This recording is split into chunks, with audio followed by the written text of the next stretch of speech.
Good morning, good afternoon, good night to every single one of you out there watching this video. Welcome to today's gaming news. We're going to be talking about different topics, starting off with, to start for Nintendo fans, I got some insightful and positive news. First off, we have already seen the upcoming projects the Japanese company is working. They announced a new Mario game and multiple remakes. Yet, there's more to come that wasn't fully showcased during June's Nintendo's Direct. I'm talking about Princess Peach's own video game. Now, details of the game were scarce, but silence has been broken in a certain form. Coming information from Nintendo's earnings report shown at Insider Gaming, we can find mention of upcoming projects including a Princess Peach title set for 2024. Will this game come out alongside a possible new console set to be announced? It could be, but take the console announcement with a grain of salt. Just a quick nod to Metroid Prime 4. Still, TBA, at least we can see it is still, they are still working on it. Now, second big news from Nintendo, and not a surprise. Zelda Tears of the Kingdom set a record quarter in sales for the Switch. As part of one of the most anticipated games for 2023, it really isn't a shock for the sequel to have this much success. The company confirmed that it sold 18.51 million units of the game. Alongside this, Nintendo also enjoyed a record first quarter profit going up an 82%, surpassing the 2020 period of Animal Crossing New Horizons and the start of lockdowns. That's an amazing feat. Also, got to consider, honestly, Tears of the Kingdom had no competition during its release. It had the limelight for a good amount of time, and with good word of mouth through social media, it kept momentum. Thanks to this, Nintendo forecast it will sell 50 million consoles during the current fiscal year, ending March 31st, 2024. Nintendo, as always, killing it. As gaming competitors, you wouldn't expect to see exclusive games from PlayStation like The Last of Us and God of War dancing on Nintendo's shop. Never. However, that won't stop scammers from getting their buck out of consumers. What am I talking about? Well, recently a series of knockoff games had been spotted in Nintendo's eShop. In the case of The Last Hope, Dead Zone Survival, the game came in as a knockoff game from a very non-popular game about a guy traveling across the country with a girl to find a cure for the zombie apocalypse. Incredibly unknown game. The Last Hope Dead Zone Survival first appeared on the storefront last week, and it was quickly highlighted on social media. For example, analyst Digital Foundry called it as the worst game they've ever tested. From the dated graphics to its buggy experience, and of course, being the knockoff of another game, this game screamed scam to the heavens. The game has been removed from the store, and trailers of it are being removed from YouTube by Sony. I will expect to see this type of game on mobile, but I guess we live in a different time. Mobile isn't enough anymore, you gotta go after the big boys. Get that money, scammers.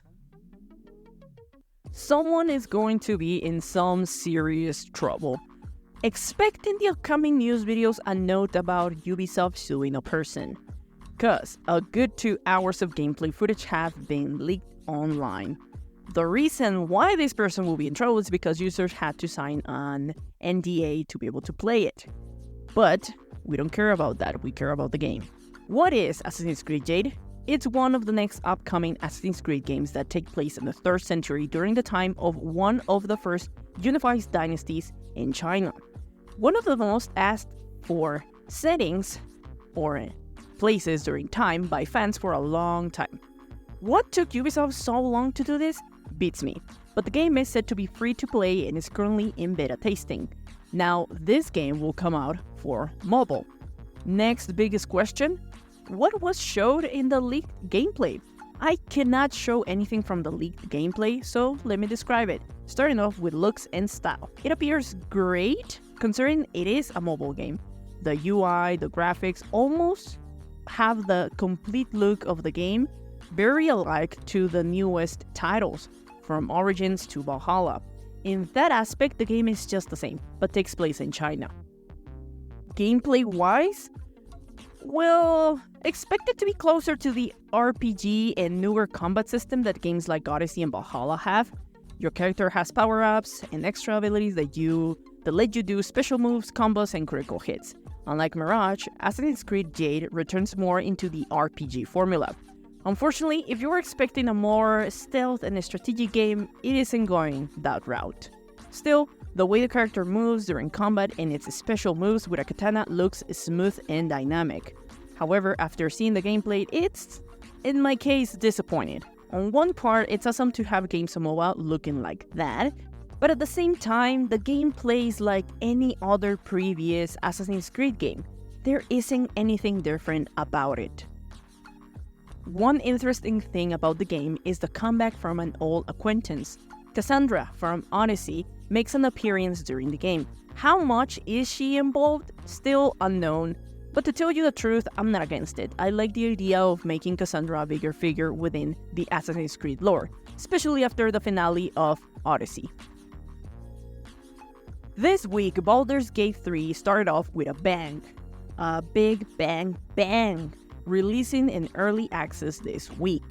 The game so far has enjoyed great success, from becoming the second biggest Steam launch so far to dominating Twitch.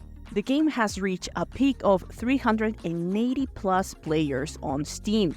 Without the need for previous reviews or OpenCritic information, the game is already flooded with players. So many people were expecting it or already enjoying it that once it became available on Steam, it even made the page shut down for a little while because of so many downloads. From scorings posted earlier today, so far the game stays in a healthy 5 out of 5 or maybe a 4.5 out of 5. Let's see how it develops as the week goes by and the weekend comes in full force for players. But I'll remain positive and hopeful in this development. If you wish to try this game, go ahead to Steam or to GOG for the DRM-free version. There isn't a better option to communicate while gaming like Discord. It has become the one place to meet, hang out, and play with others, at least in the PC gaming world. Until recently, console players couldn't talk to PC players in the same lobby, or even to other console players. But that changed at the beginning of the year with the integration of Discord's voice chats to console. Now, it's time to move more into the future. This week for Xbox insiders, an update for Discord rolled out, which allowed them to stream their game to Discord in the same way as PC players share their screen or game to other players in the voice chat.